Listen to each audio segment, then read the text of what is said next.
Good afternoon, ladies and gentlemen. My name is Marta Candeias. I am the Portuguese Nanotechnologies, Advanced Materials, Advanced Manufacturing and Processing National Contact Point for Horizon 2020.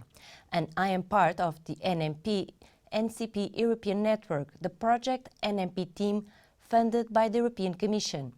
In the frame of the activities developed under this European project, today we are organizing a virtual event for clients about the NMBP 2020 calls, the last calls from Horizon 2020.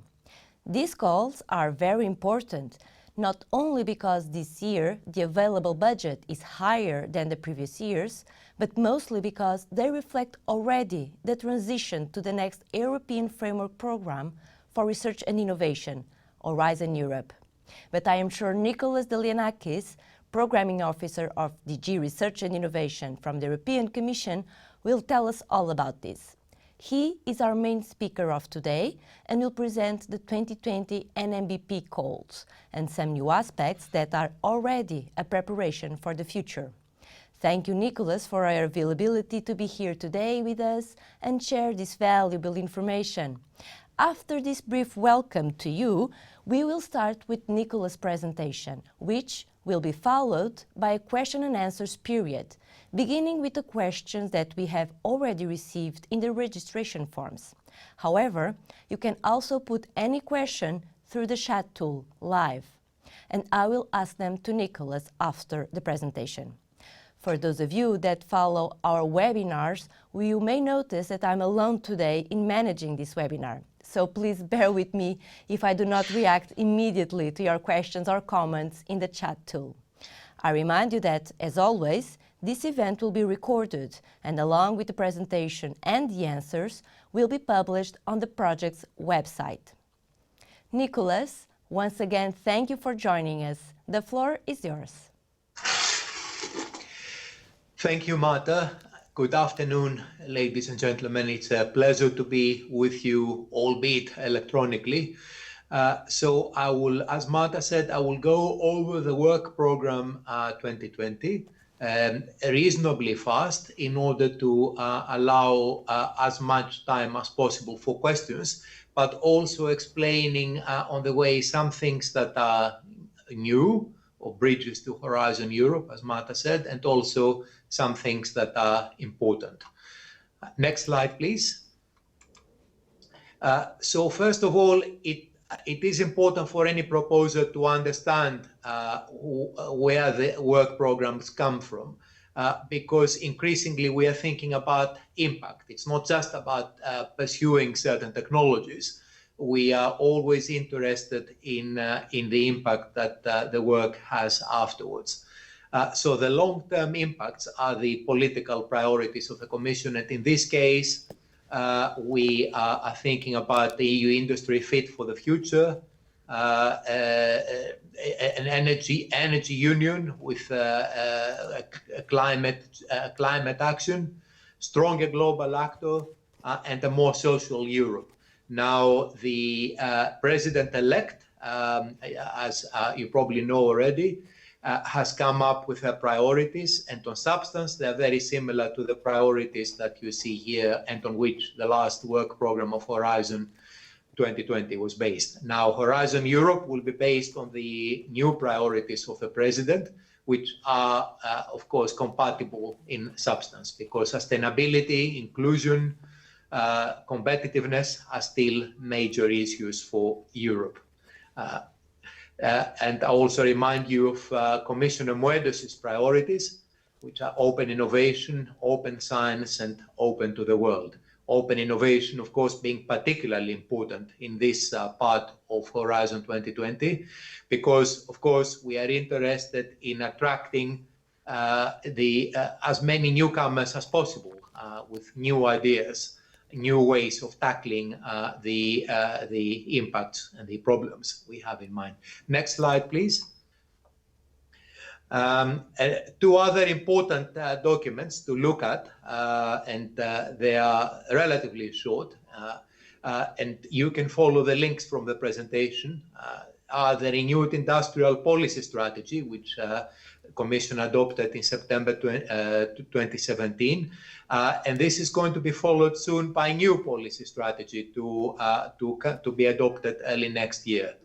And also the report by a high-level group on refining industry, that is bringing industry back to Europe, or keeping industry in Europe, and also the new approach to key enabling technologies, which basically confirmed that the key enabling technologies that we've been pursuing already are important, but identified new ones and stressed the human side.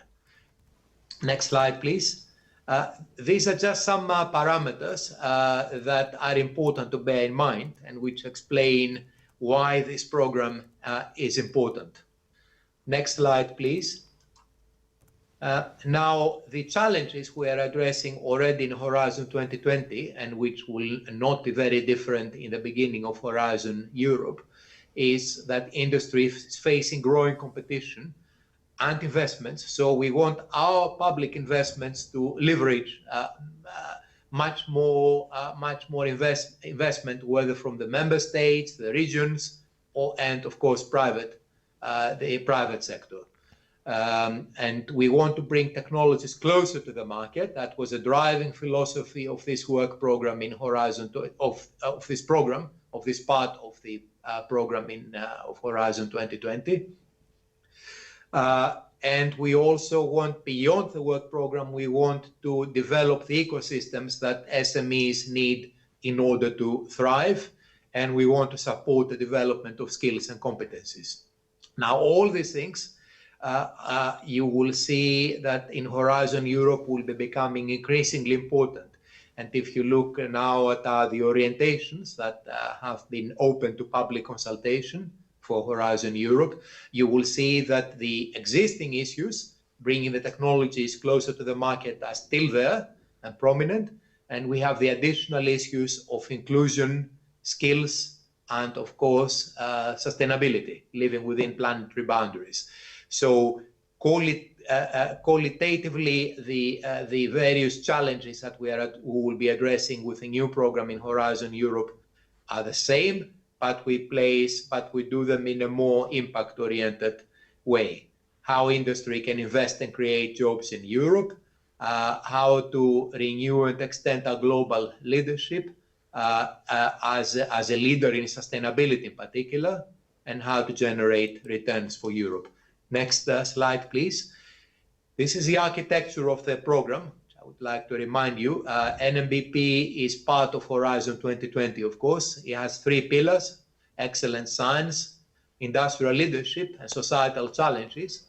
And NMBP is in part of the leadership in enabling and industrial technologies, alongside digital, ICT, and space. Now, in the future, in Horizon Europe, what we now call societal challenges and the industrial part will merge into the second pillar, and together there will be global challenges and European competitiveness. And I think that makes sense because industry is in a way a global challenge, a societal challenge, and also it is instrumental in solving all other societal challenges. But for now, there is a separate program. And with NMBP for nanomaterials, biotechnology and production as one of its parts. Next slide, please.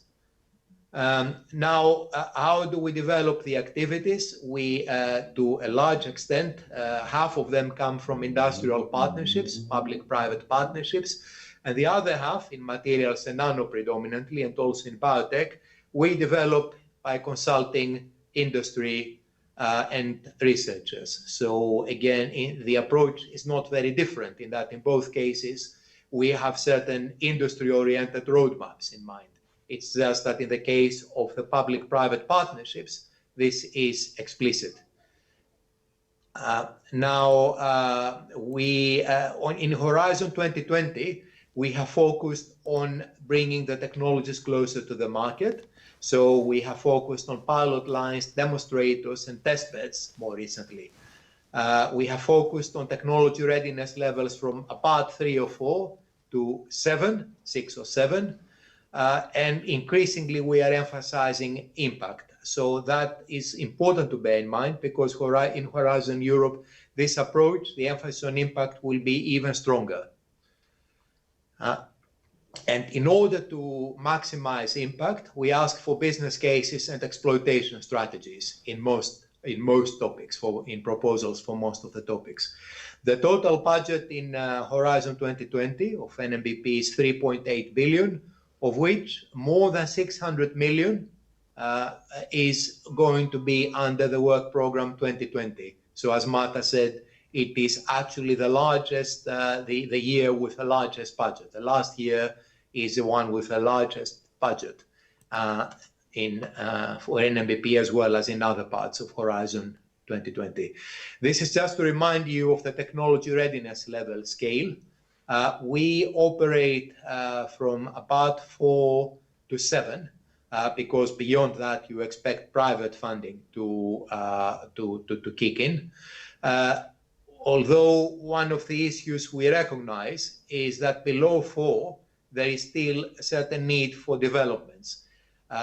This may well come in Horizon Europe. So in Horizon Europe, if you look at the specific program, the Commission's as it is shaped, and are the orientations, you will see that there is a place for emerging technologies, not only the key enabling technologies, but also for emerging technologies. That should be of interest to many of you.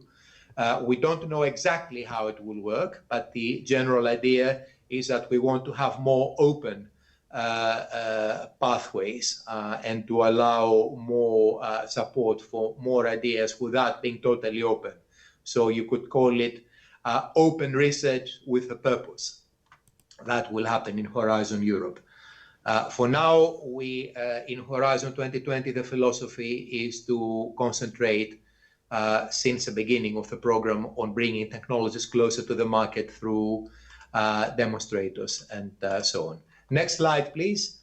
As I said, half of the program is implemented through contractual public-private partnerships, and we have 3 main ones in NMBP: the Factories of the Future, SPIRE, the Sustainable Process Industries, and energy-efficient buildings. Those will continue and in different forms in Horizon Europe, with even more emphasis on impact. One of them will not be in the successor of this program. It will be sitting in the Climate, Energy and Mobility program, but the principles remain similar.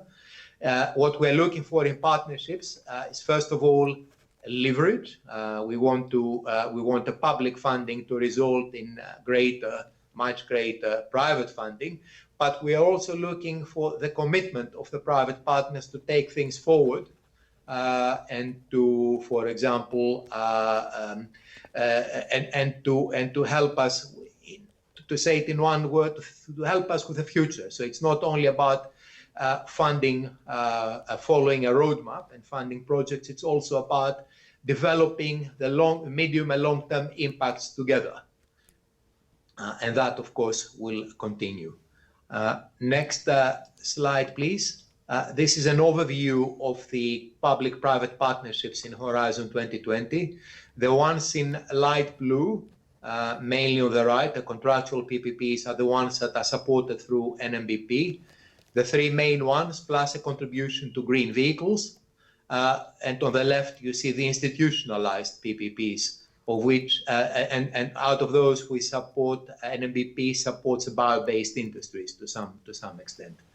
And there are, of course, others. Now, in Horizon Europe, the landscape is going to be simplified, but we are going to have similar partnerships, but with even greater emphasis on impact. And what we now call contractual PPPs, partnerships, will become co-program partnerships, the basic idea being the same. So next slide, please. So as I said at the beginning, we are interested in impacts beyond the projects, beyond the work program. So we are looking for further public funding For example, but not only through regional funds, we are looking for private funding, as I said already. The leverage can be from 5 to 10 in the partnerships. We are working with the European Investment Bank to see how we can facilitate loans and investments, and also with the European Fund for Strategic Investments. And also, very importantly, we are preparing the grant for important projects of common European interest. And our colleagues in DG GROW have already done a lot of work to identify candidates and to work with member states in taking this forward. And Horizon Europe will be, like Horizon 2020, will be reflecting those priorities, but without, of course, being enough in itself to complete the picture, to complete the ecosystem. So for everything we do, we are relying on other players. We are relying on further investments, on further commitments, and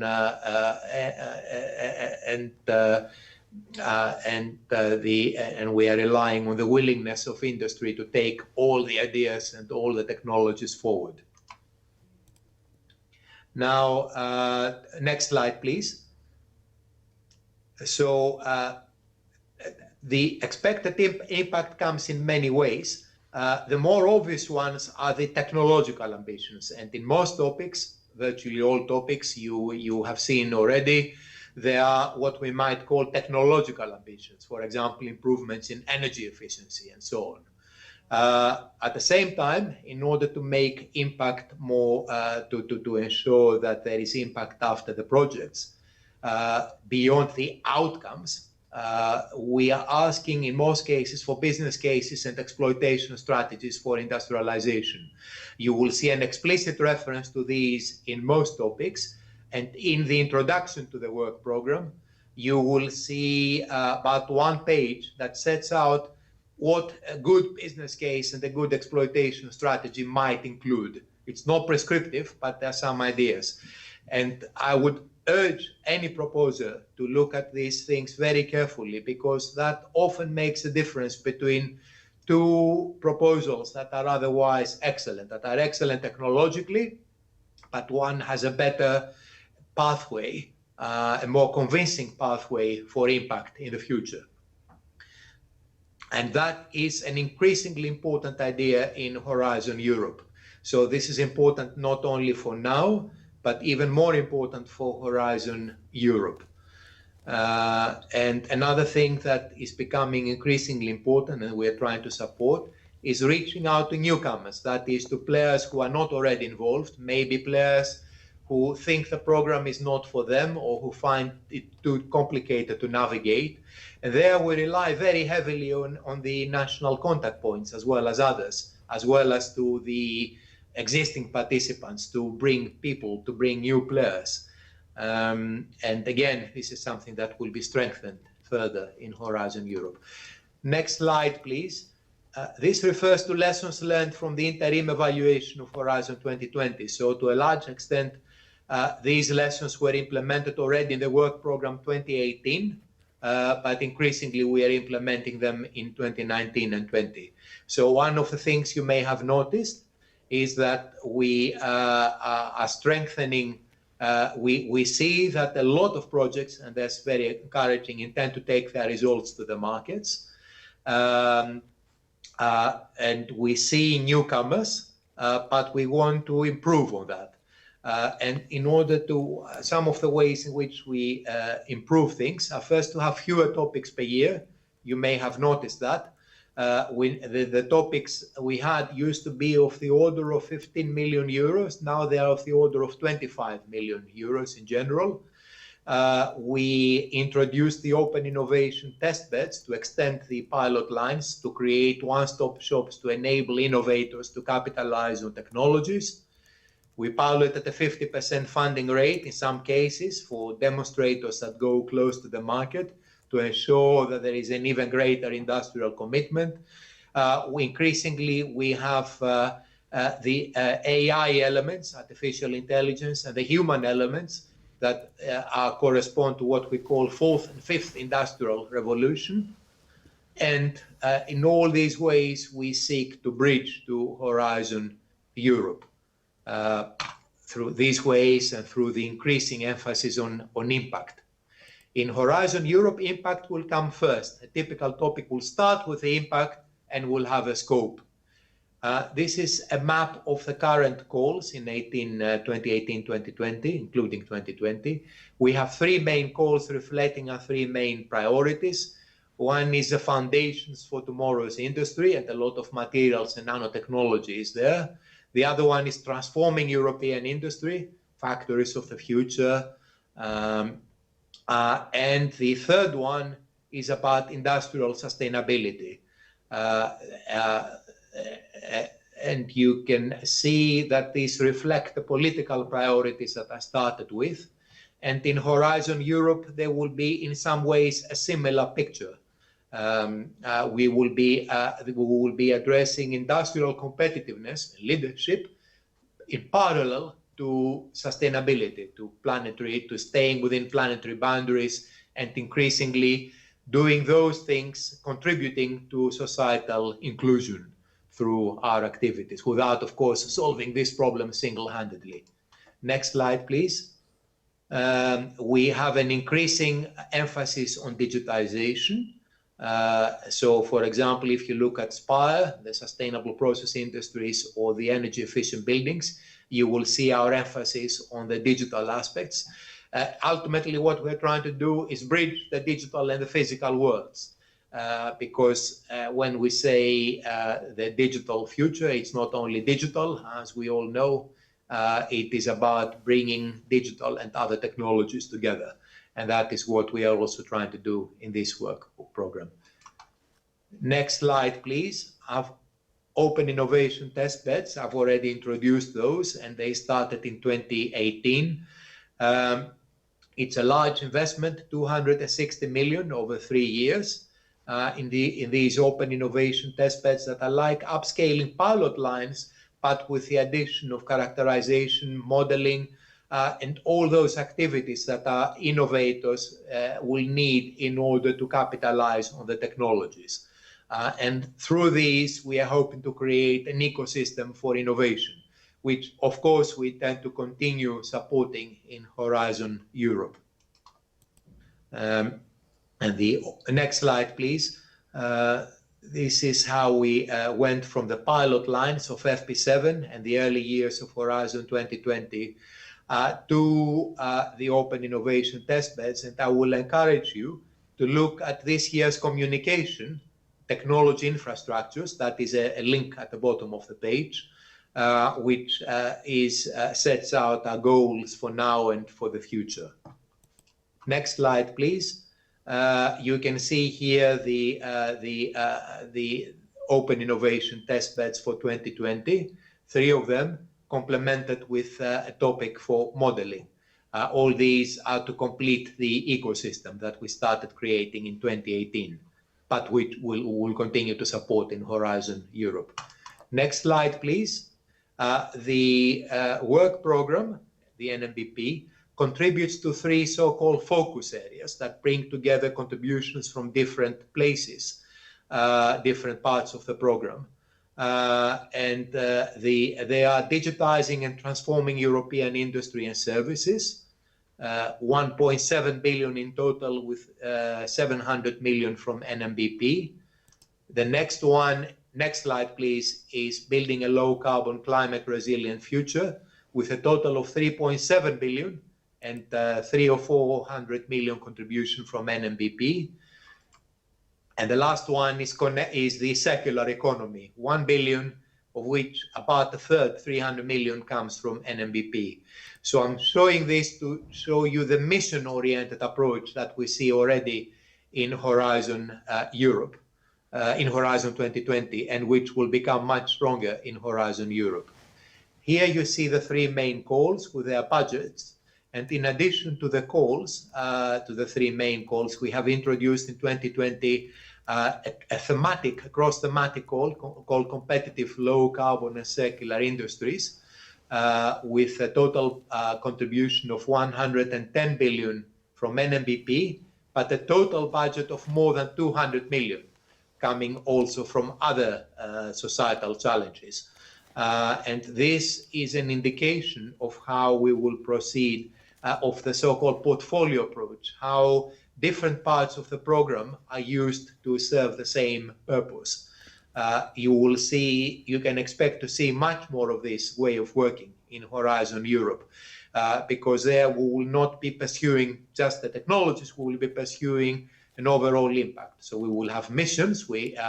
5 missions have been identified and have started working already. But even beyond the missions, we will have a mission or impact-oriented approach. We will be looking at the big, medium and long-term impacts, and we will be trying to bring many different topics and projects together in order to serve those impacts. You see here also the deadlines for 2020. The first one is still this year, the first stage of the calls.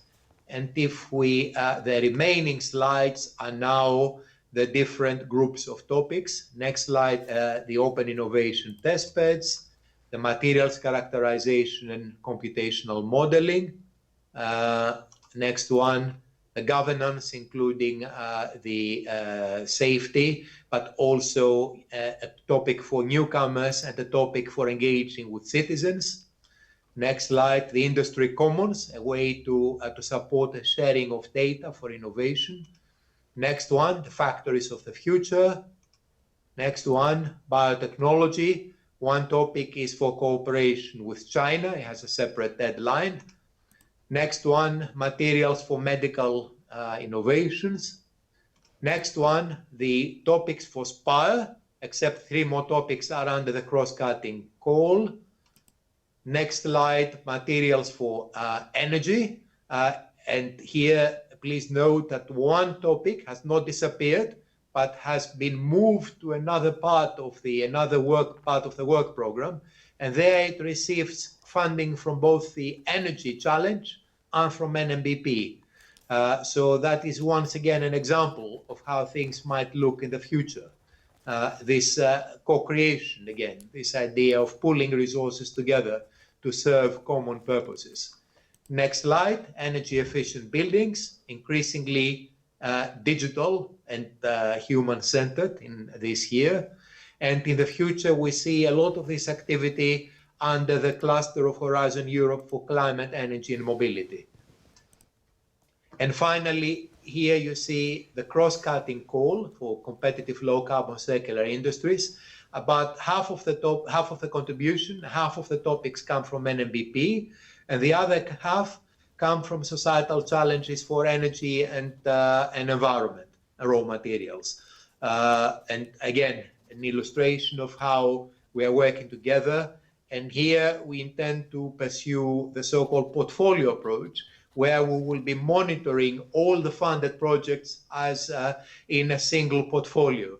That is not an additional burden for the consortia. It is something that we will be doing, but I'm sure this is something that the consortia may appreciate, working together in this way. So this is all I had to say. I took half an hour, which means that we have at least half an hour for questions and answers. And the last slide, you can see various links for further information. Thank you very much. Yes, Nicholas, thank you for this interesting presentation. Indeed, it has given several tips for participants that wish to prepare proposals. Now let's go to the questions and answers periods. I've seen that I've received already several questions through the chat, but as I said, we will start with the questions that we have received on the registration form. So I will put on the screen the questions. I will read it to you, Nicholas, if then you will give us the answer, if that's okay by you. Yes? Absolutely. Please go ahead. So, as I organized the questions that I have received before, first the general ones, I have included our additional questions that we have received meanwhile, and then I will proceed to present the questions focused on specific topics. So as a general question, what place do toxicity testing, hazard assessment have in calls focusing on applications of nanotechnology? And are there any budget requirements from the total project budget envisioned for this? Yes. So you will have noticed from the topics and the work program in general that we try to introduce toxicity testing and safety and indeed life cycle assessment in everything we do, whatever relevant. And as a consequence, apart from the dedicated topics, of course, there are no budget requirements because we have left this open. So it is up to the consortium to present a credible overall plan that includes a toxicity testing and so on where appropriate, and to allocate the appropriate budget for it. So no restrictions. The next one. It seems that the participant is interested in 3 calls of Horizon 2020, so the NMBP, Transport and FET program. And the question is, can they be coordinator in the 3 calls? And yes, is there any application limit? Right. Good question. Absolutely no limits. Only your stamina. Your stamina is the only limit. So you can participate in several different calls, including as coordinator. But of course, if you have the same work, that can only be funded once. So if you have, let's say, 3 totally different projects, that's fine. If you have proposals that overlap, then of course, if more than one of these is funded, then we will make sure that the same activity is not funded twice. So when it comes to funding, we exchange our lists of projects to be funded, and we double check that there is no double funding. But otherwise, you can participate, you can submit as many proposals as you want in different calls and different parts of the program. Thank you. And another question is regarding the inclusion of social science and humanities. What are the expectations from the European Commission regarding the inclusion of SSH in the NMBP calls? Thank you. I'm very pleased with this question because the social sciences and humanities are important and because they can help us enhance our impact. So how is it done in practice? Now, we do it essentially because the human side in general is becoming an important aspect. So we're not doing it just to provide funding for the practitioners of SSH. We are doing it mainly because we think that this approach, all these approaches, can make a big difference in impact. So, for example, with a good product design, with a good engagement with the users, all these things can help enhance impact. Or in certain cases, it can help us develop factories that are better for workers. So there are many examples, and you will be seeing more and more of these examples in Horizon Europe. Now, from what I said already, maybe you can guess that we are looking for a good integration. So we don't want it as an add-on. What we always say with regard to these social sciences and humanities is that it's the quality that matters, not the quantity. So we don't want SSH to be bolted on. We want an active participation. We want it may be only 5% of the budget of a project, but we want to see the practitioners of the social sciences and humanities in those cases playing an active role and making a difference to the development of the project. That is a general idea. Other than that, we are not being prescriptive, but integration is the key word, meaningful integration. So we don't want token integration, we want meaningful integration, even if the quantity is relatively low, because we are not looking for how much budget goes to SSH practitioners. We are interested in whether these practitioners make a real difference to the impact.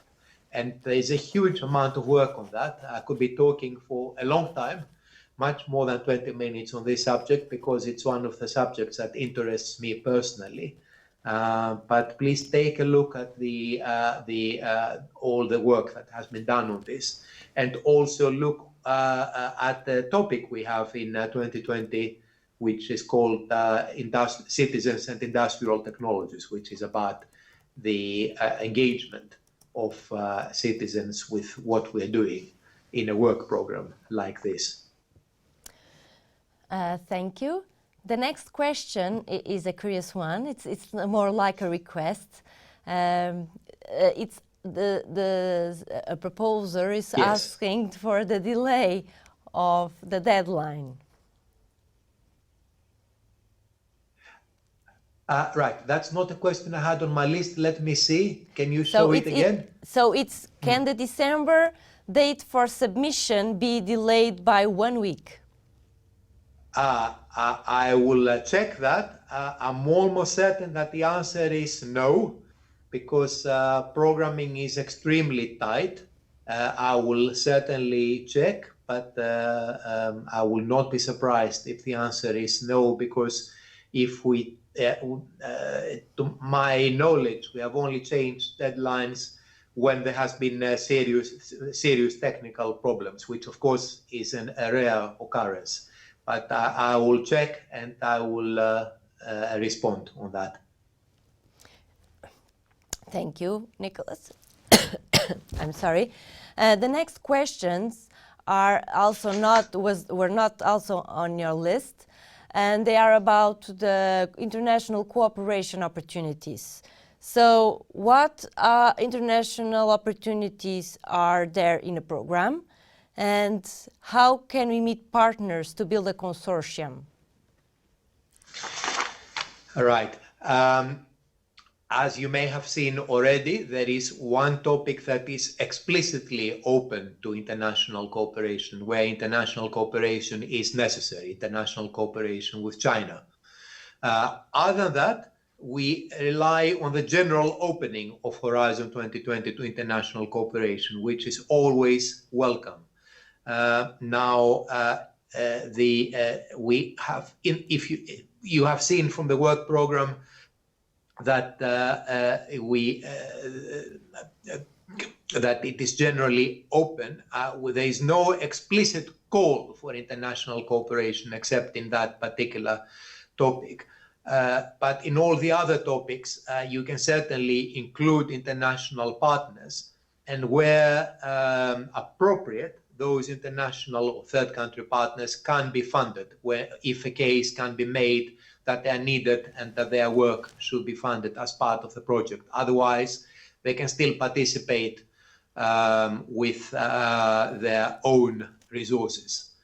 That is the general answer to this. I don't know whether you have a particular topic in mind, but this is a general answer. In Horizon Europe, of course, we want to strengthen international cooperation. And we are developing a new strategy for doing that. Also, there will be, in principle, new opportunities for association. We may have new associated countries, but we cannot say more about this now. Does this answer the question? Yes, please. Yes, thank you.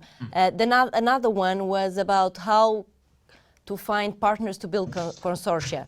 I can answer that one. For instance, our network, the NMBP Team Project, the network of NCPs, have a tool, a partner search, an online partner search, where you can put your ideas and search for partners or present your profile offering your competences to be part of a proposal.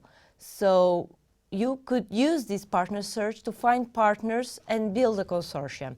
You have other tools, as in Cordis is another online platform where you can find potential partners for your proposals. And also in the brokerage events that are organized with the European Commission or also through our network in partnering to present proposals. There were occurring several brokerage events already, and I'm not sure that is foreseen any in the future because the deadlines are very close, but you can always use the online platforms. Now, going through the specific topics, questions.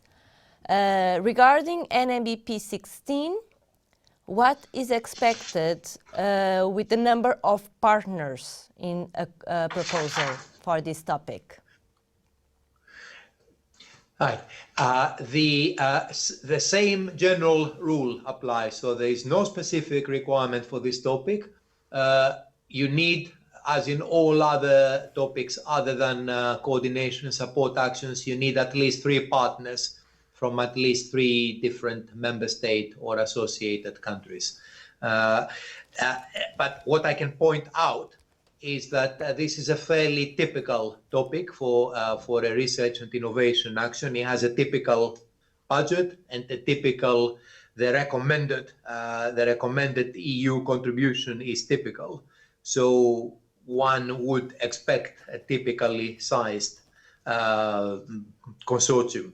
But of course, there are no rules about that. We leave this. This is completely open to consortia, subject to the absolute minimum, the legal minimum of 3. Thank you.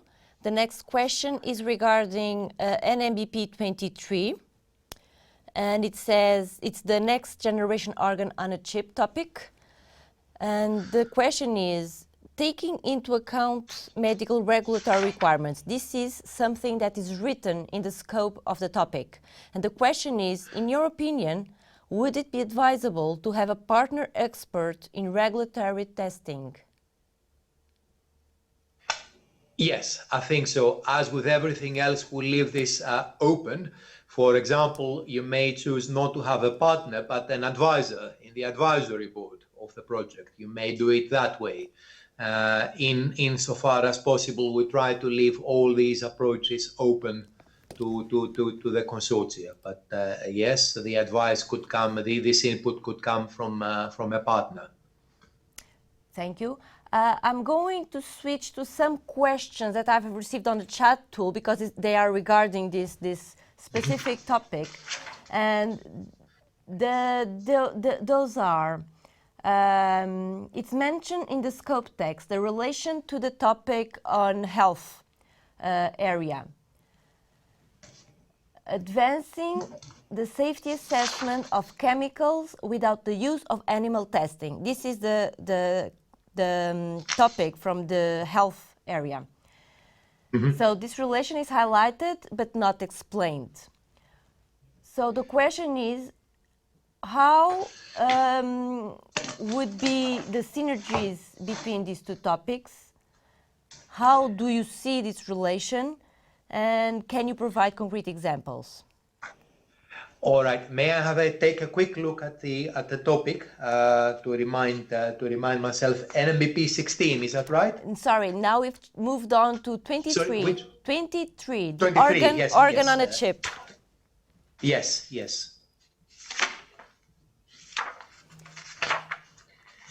This is not the only topic where there is a link or a mention to another topic.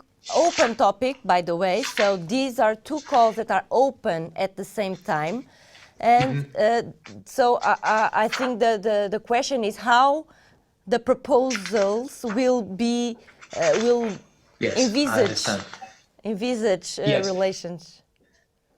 Yes, let me give you a general answer while I'm looking for the topic. The general answer is that when we have such cross-references, it is to help proposers. It is not an additional obligation. So we are not asking consortia to cooperate in advance. It is just to point out that there is a related topic which may be of interest to the proposers. And the other purpose is that once we have funded projects under those topics, then those projects may be interested in cooperating. So I'm looking at this particular topic now. So, and this indeed, the wording confirms what I said. It is just one more example of the general answer I gave. So it's not an obligation for the proposers. It is just something to facilitate how they approach the work, and then if they are funded, how to cooperate with the project or projects under the other topic. Yes, indeed. Another question that we received also about this topic on the chat tool, and is regarding the initiative ORCID, Organ on a Chip in Development CSA FET Open, which is closing, by the way, it's mentioned here. And the question is, can you clarify the possible relation between ORCID and the topic NMBP 23? Were the output of ORCID used in writing of this topic? Right, that's another good question. I'm not fully prepared for that because I don't have the FET topic in front of me now. Again, I would give the general answer that I think what is most important is to look at the expected impacts. Even when the scope seems similar, I think it is important to look at the technology readiness levels and the expected impacts of the topic. But what I can do is also ask the project officer behind this topic, and we'll also look at the FET topic and give you a more complete answer about that. Which was the FET topic that you have in mind? Actually, I think that there is a CSA in the same area, organ on a chip, that is ending. The project is ending now. So the question is, did the results of, yes, indeed, did the results of this project, ORCID, funded by FET program, somehow feed the description of this topic? All right, sorry, I misunderstood the question. I don't know. This is certainly something that we try to do, and we do work with our colleagues who follow the FET projects. Whether this happened in this case, I cannot tell you. I will have to ask the project officer and come back to you on that. Thank you, Nicholas.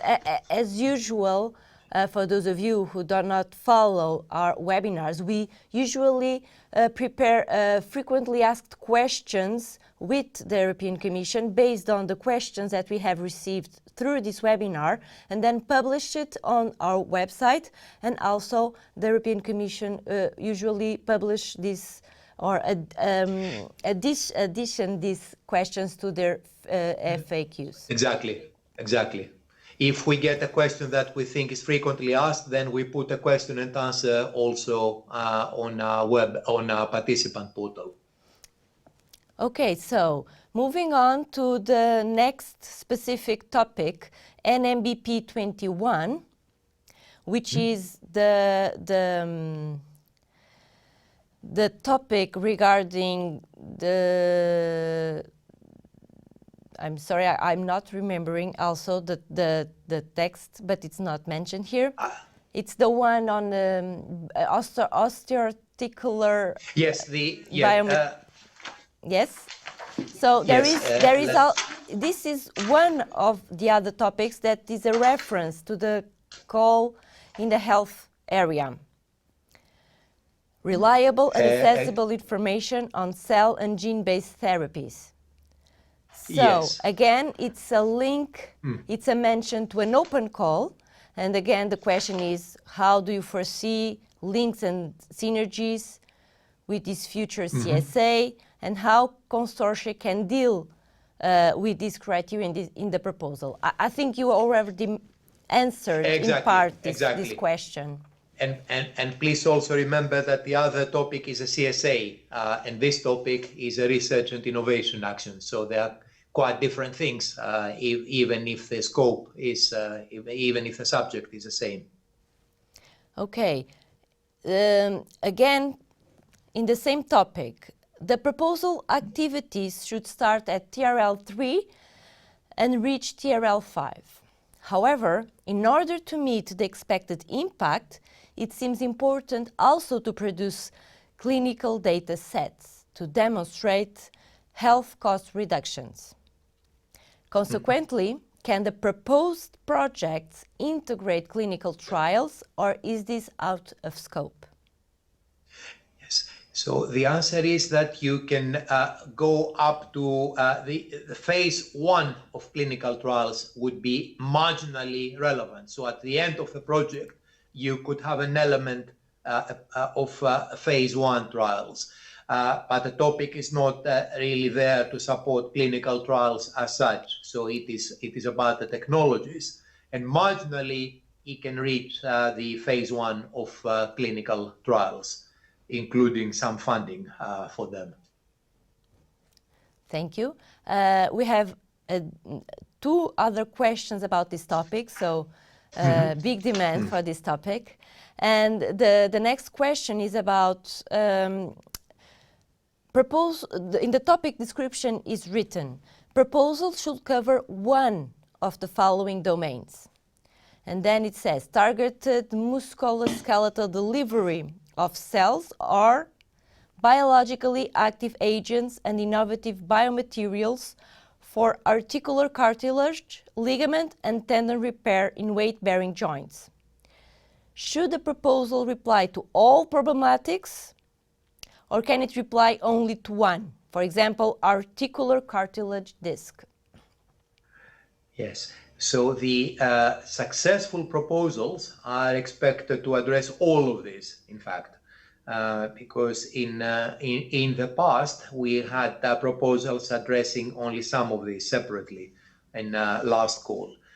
Now we expect the proposal to address all of this. Thank you. And last one regarding the 21 topic, I think this is an interpretation question, because it seems that in the scope section there are 4 bullet points, and the last one says planned in respect of the foregoing. And the question is, the foregoing refers to the previous 3 bullet points or the previous part of the call? It refers to the 3 previous bullets, indeed. Okay, thank you. This was easy. Now, moving to the Spire 8 topic, another topic with a big demand from questions. The question is, are there any target market pre-identified, such as aeronautics, space, or any other production process? So the answer is that the targeted process or processes are to be identified in the proposal. So in the spirit of openness and flexibility, we have not specified that. Also, if I might say, I think the question as you sent it to me mentioned aeronautics and space. Is that right? Yes, or any other.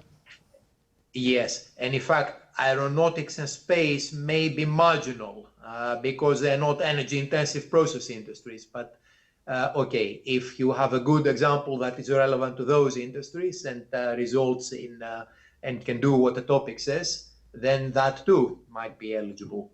But basically, the targeted process industry is to be identified in the proposal. Indeed, and I would like to also remind you that the Spire projects, it's a public partnership that was built based on 8 intensive sectors, energy-intensive sectors. Although they are not limited to these sectors, as Nicholas said, it should be intensive in energy sectors. The next yes, because the overall purpose of Spire is that. Yes, indeed. The next question is the description of the topic. It says reduction of environmental impacts in terms of waste management and energy and resource consumption. The question is, can this be reflected as materials reparation, reuse and recycling? Yes, absolutely. These are examples, could also be examples of the expected reduction of environmental impacts, absolutely. Next one. In the call text is written, with a view to future processes to be identified, the proposed solutions across value chains should demonstrate at least 2 out of following three impacts.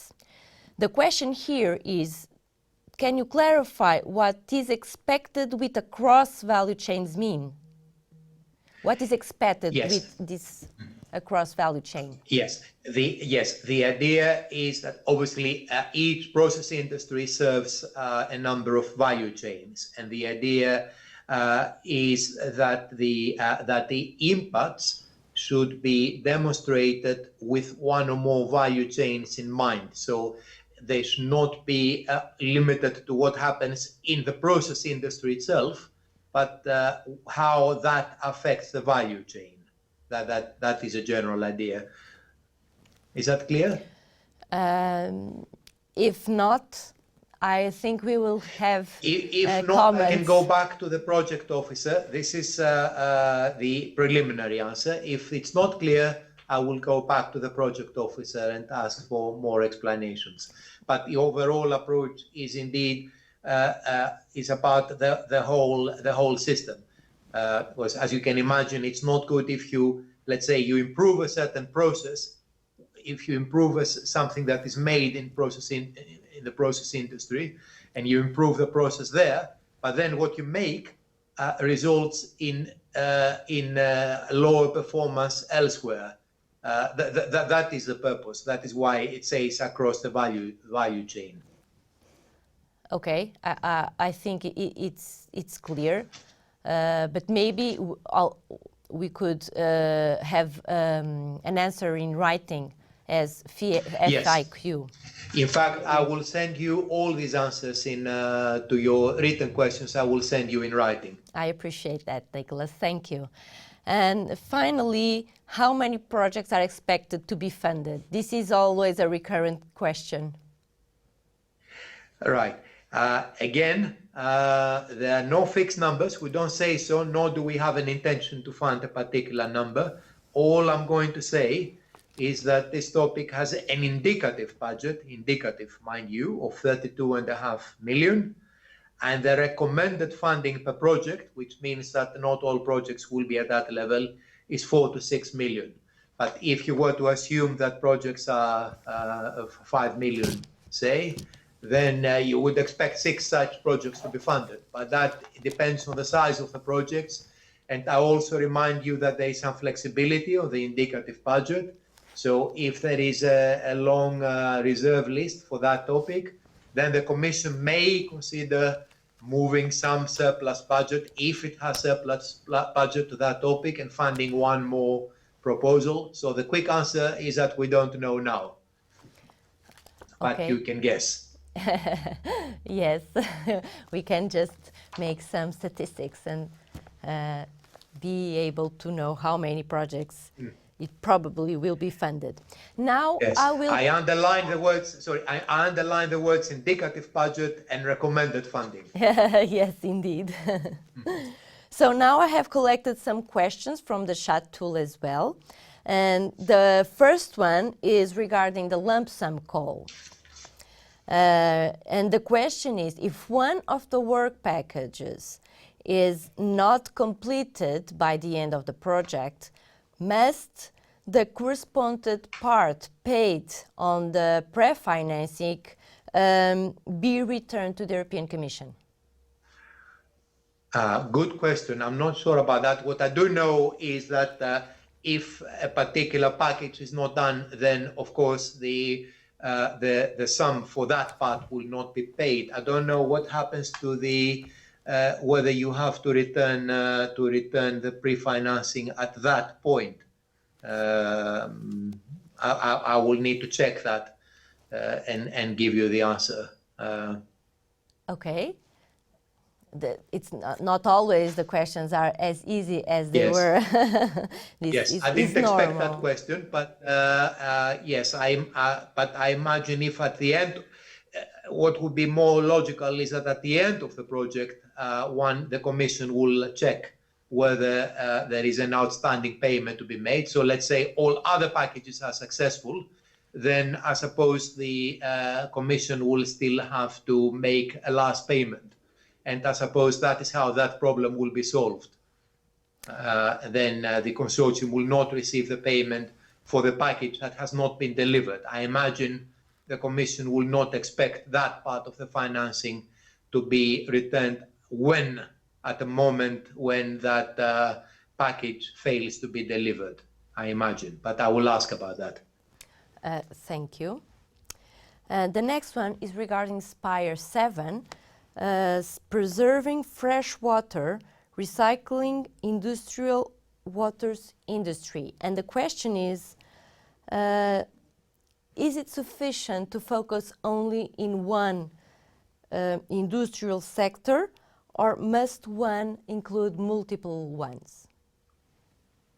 I don't think it's a question of must here. You can that is in effect left open. Okay. Another question on Spire, as general question. Is there any additional background document materials that can help understanding the context and the origin of the Spire topics? Indeed, there is a Spire roadmap.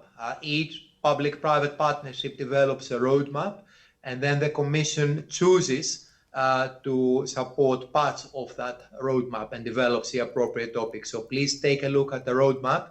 I can update the presentation with references to the roadmaps of each one of the public-private partnerships. That may be helpful. And please also look at the reports, at the reporting from those partnerships, where they say what has been funded already, what leverage has been achieved, and so on and so forth. They are extremely informative to us as well as to potential proposers. So what I can do in the updated presentation is include links to the roadmaps and to the reporting. Okay, thank you. Another question on Spire again. Some topics have rather a high budget per project, above 10 million is the example given here. Is the expectation that the consortia will be made up of a big number of partners? No, we are trying not to be prescriptive about those things. We like to focus on the impact. We give, as you know, a very rough recommended level for funding. But other than that, we are not prescriptive. So first of all, you don't even have to come up with a proposal that is within the indicated range if you have a good reason to have a smaller or larger project. That reason, of course, you will have to explain. In any case, your proposal has to be convincing in all regards. And let me remind once again that this in Horizon 2020 proposals are not negotiated. Either they are funded or they are not. So if they are not nearly perfect at the time of submission, then they are not funded.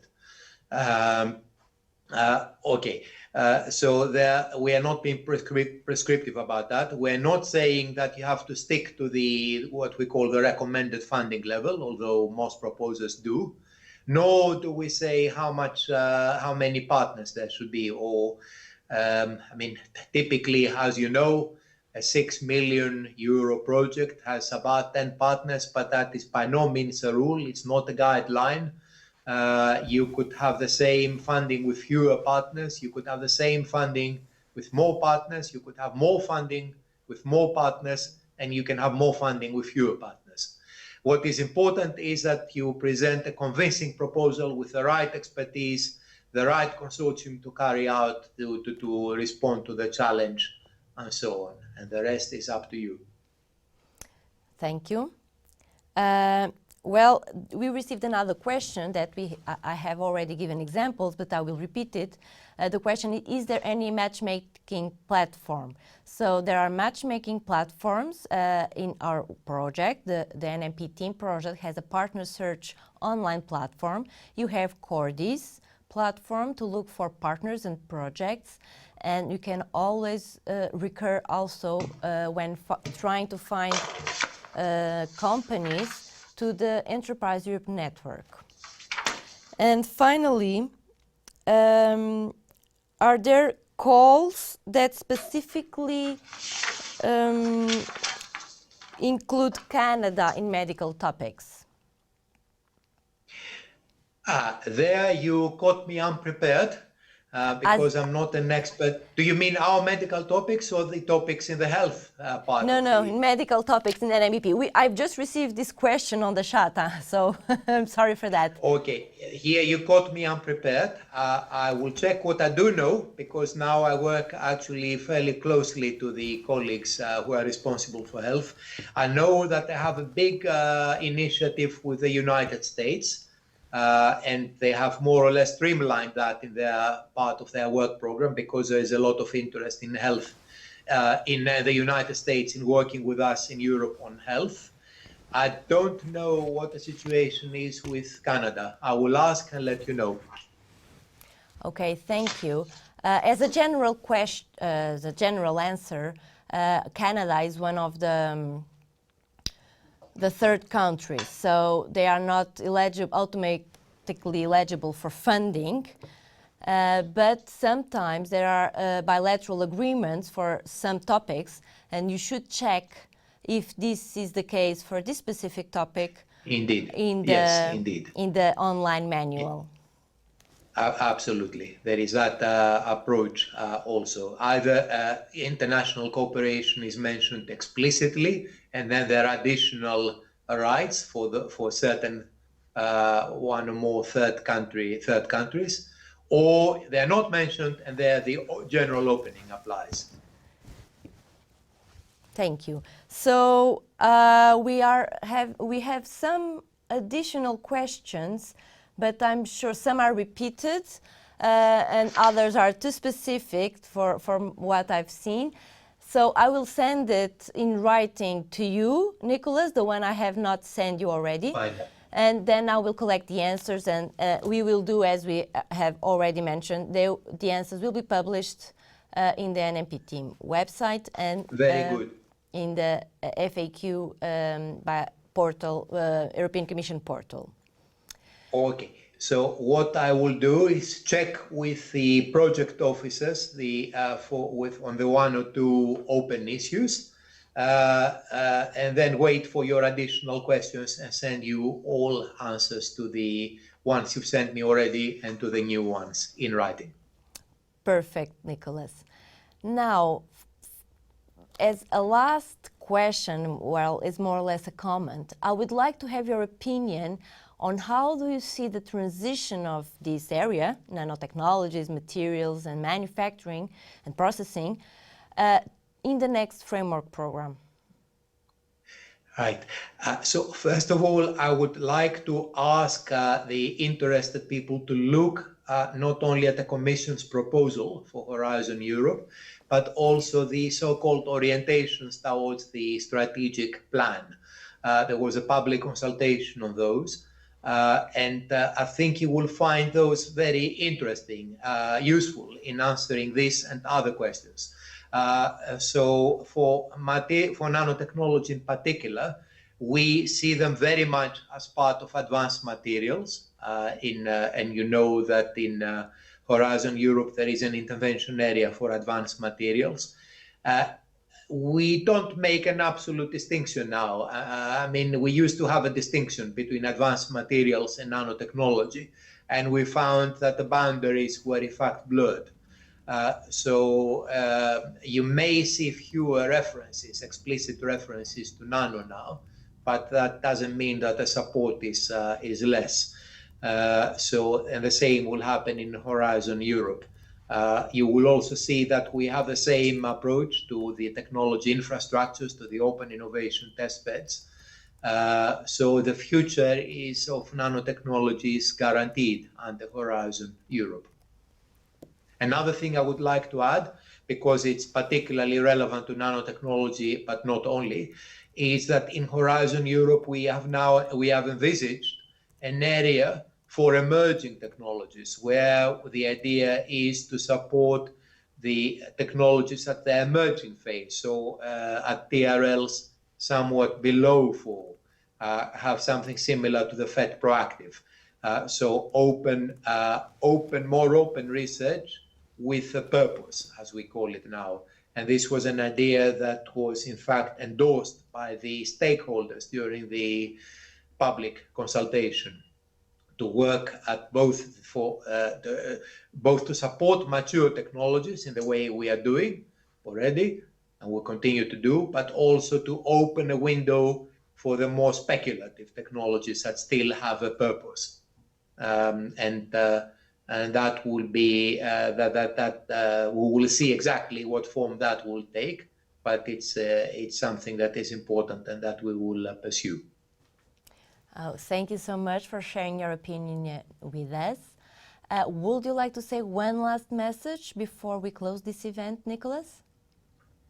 I think I passed a number of messages regarding Horizon Europe and the future during my presentation. You may have noticed that I diverted at several points, at almost every slide, to give you a hint about what the future might bring.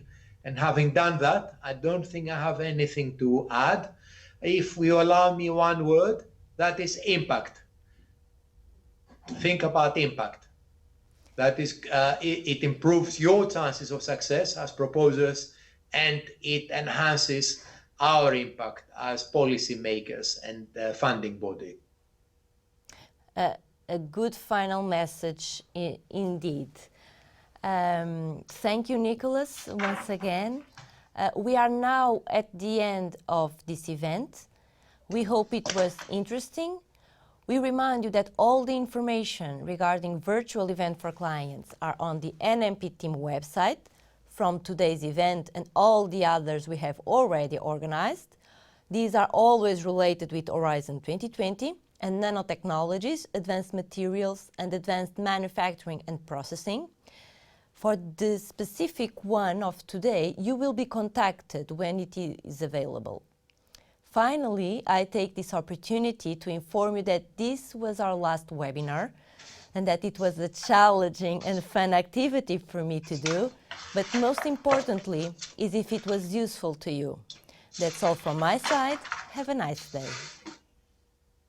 Thank you, Marta. Thank you.